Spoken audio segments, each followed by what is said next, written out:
Now, my name's Jonathan Nevill, and I'm talking to you from Australia. Today we're going to be talking about defensive driving. Now, in a sense, defensive driving is just like any other form of driving a car, only you're paying it more attention and you're going slower, and you're predicting a bit farther ahead. So let's just go over some of the basic steps that you should be doing anyway. Now, when you get in a car, particularly if you borrow the car, if it's somebody else's car, check the mirrors carefully. You've got to know where your blind spots are. A lot of modern cars don't have significant blind spots. They achieve this by using mirrors which are slightly convex. So the driver's side mirror will be just very slightly convex. The passenger side mirror will be more convex. Now, the more convex it is, the greater the angle of view, so that's very useful on the passenger side, not so useful on the driver's side. The disadvantage with a convex mirror is that objects look smaller than they actually are, so you can initially be deceived into thinking the car behind you is farther back than it really is. So check your mirrors, check your blind spots. Now, if you can see much of your own car in the mirrors, the sides of your car, that means you're wasting mirror space. So don't do that. Be careful about the way you adjust the mirrors. All right. Now, these points are things you should be doing anyway. Make sure you stick as much as you can in the center of your lane. And here I'm talking about city driving, obviously. And you must be careful with your position in the lane as you turn corners or negotiate roundabouts. Now, avoid distractions. Now, distractions are a big source of accidents. Talking, especially talking on the phone, eating food and to a lesser extent drink, carrying pets and children. Make sure your children and pets are securely fastened. You don't want them bouncing around the car in an accident. Now, avoid dangly things, right? Some people make the mistake of hanging something like even a necklace or something like that from the center rear vision mirror. Don't do that. It's a distraction which your brain can cope with easily under good conditions, like the middle of the day, good visibility, but it's not a distraction you need at night. If you want to stay safe, don't hang dangly things around the car. These are going to move, they're going to use up some of your brain's processing power, and under certain conditions, rainy, wet night, they'll cause an accident. Don't do that. Now, more obvious stuff. Avoid driving if you're very tired, if you're sick, if you're emotionally upset, and obviously if you're affected by drugs, not just alcohol.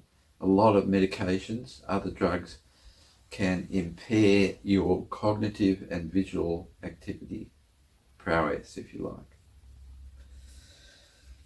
Follow traffic laws. That should go without saying, but a lot of people don't, especially regarding speed. Now, in Australia, the various state traffic departments recommend staying 3 seconds behind the car in front. Okay? Now that's important. If you're in a dangerous situation where defensive driving comes into play, then it should be more than 3 seconds. Now, some more obvious stuff. If you're going to go on a long trip, make sure you prepare yourself and the car and the passengers. A long trip is going to need food and water. You must be rested and prepared for that trip before you set out. Check your route. Make sure, I know we all use Google Maps and other navigators, but you need to check your route, preferably on paper, before you set out, particularly if it's a route you've never taken before. Now, get sufficient sleep. I think I've said that already. Break the trip. Don't drive continuously for more than 2 hours. Stop and have a break. Just have a snack, something to drink, go to the toilet. Now, also, before you set out on a long trip, check the tyre pressure. Check the oil level, the engine oil level. Make sure your car is roadworthy. Check the brake fluid. Okay, now what we've just went over there is stuff that you should be doing anyway. Defensive driving. Okay, so safe following distance, increase that. Particularly at night, under wet conditions, if you're on a slippery road like a country gravel road. Keep your speed down. That is most important. And assume that another driver is not paying attention, not looking. You have to anticipate a driver doing something wrong. Now, that's particularly the case on a windy dirt road. Well, in Australia we call them dirt roads. You could call them unsealed or gravel roads. Now, in Australia, in the countryside, we've got a lot of gravel roads that twist and turn. They climb hills, they go down hills. They're often only 1.5 cars wide, 1.5 cars safe distance.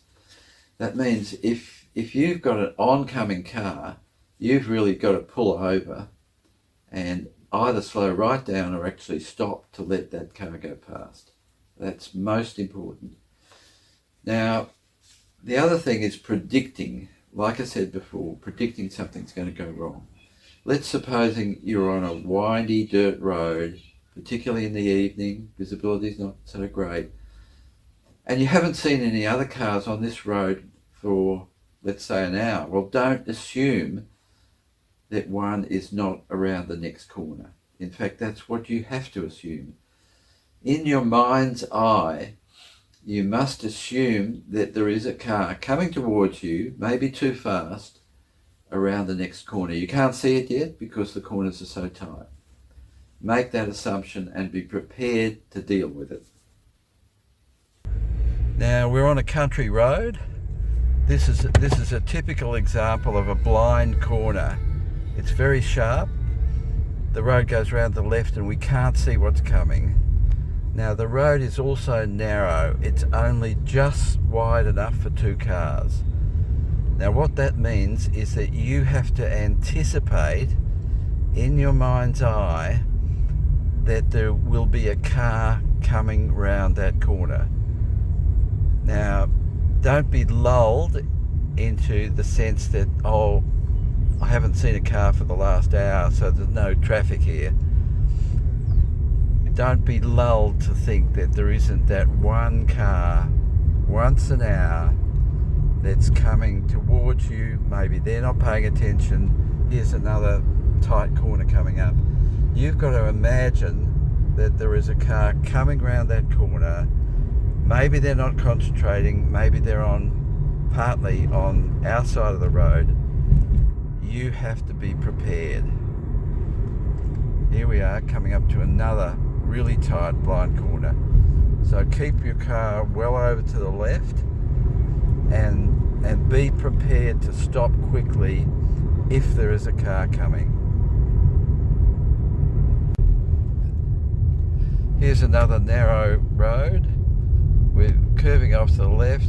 The road here is dirt, that makes it more unstable, and it's only 1.5 cars wide. So that means if there is oncoming traffic, we or the other car actually need to bring our car to a halt. Now here's an example of Camber, this corner here. So we're leaning into the corner, and that of course helps us maintain stability. Here we've got no camber. In other words, the road is flat, so the camber isn't there to help us. Here's another tight corner, we can't see around it, we're going slowly, and the camber is reversed. We actually want it higher on the left hand side, and that camber was lower on the left hand side. That makes us even more unstable. Okay, now here's another hazard that you may well find in the country. Animals on the road. Okay, so here they are. They've actually gone up the hill, which is exactly what we want. So in terms of defensive driving, you've not only got to be careful of your car, you've got to be able to predict what the animals are going to do. Now, looking ahead is something that also applies in the city, particularly in fast-moving traffic like a highway situation. Don't look 2 or 3 cars ahead. You need to look as far as the traffic will allow you and understand what's happening and try and predict what's happening. For example, is that truck in the right-hand lane some hundreds of meters ahead? Is that truck going to move to the left-hand lane? So you've got to try and predict ahead. Now, it's critical on a unsealed road to brake, put the brake on, slow your car down before you get to the corner, not in the corner. If you brake hard in the corner, if the road is unsealed, even if it's sealed, if it's wet, you're going to skid. So don't leave it to the last minute to brake. Slow your car down before you enter the corner. Now also remember that when you brake, the car's weight distribution, which is normally roughly equal, in other words, the front wheels are going to take roughly the same weight as the back wheels. Of course, that's different if you've got a loaded vehicle like a pickup truck that's heavily laden. But you should be aware of the weight distribution, and be aware too that braking will move the weight distribution from the back wheels to the front wheels. And if you're on a surface where you may skid, your back wheels are going to lose traction. Be aware of where the weight is moving. Now, it's not just night times that are going to make things difficult. Look for potholes, which will be almost invisible at certain times of day. This is on a bad road, maybe a country road. Look for sudden changes in surface, sealed to unsealed, narrow to wide. Rain and snow will greatly reduce your ability to respond to a dangerous situation. Now, I'm also going to say something at the end of the video about camber.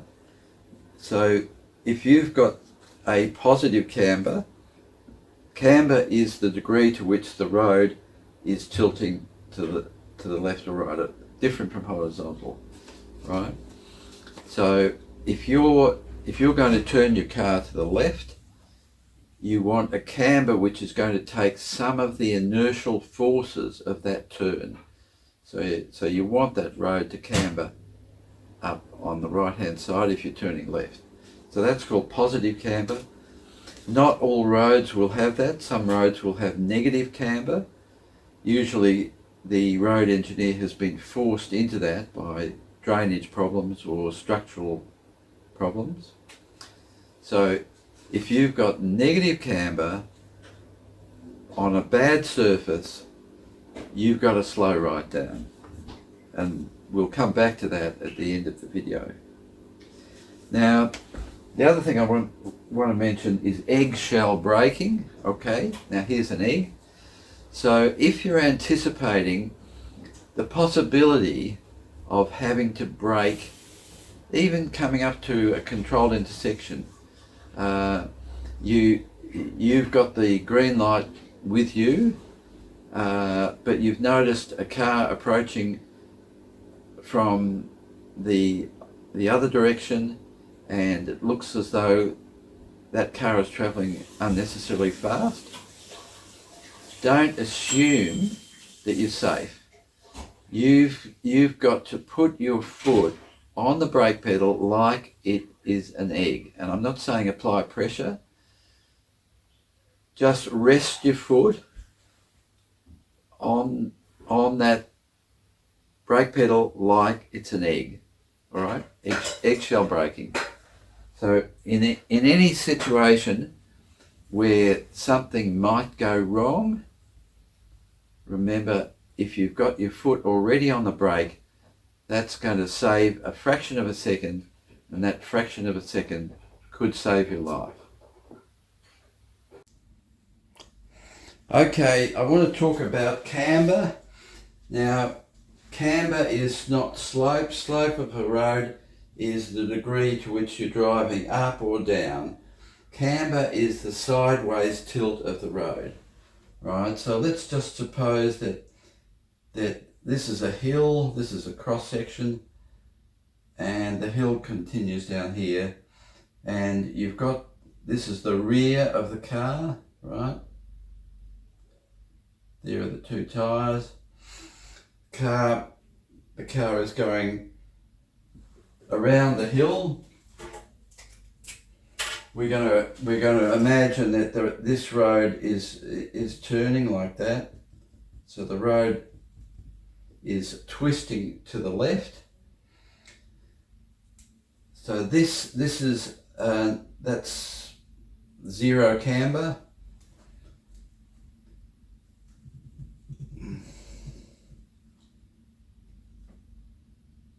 That would be negative camber.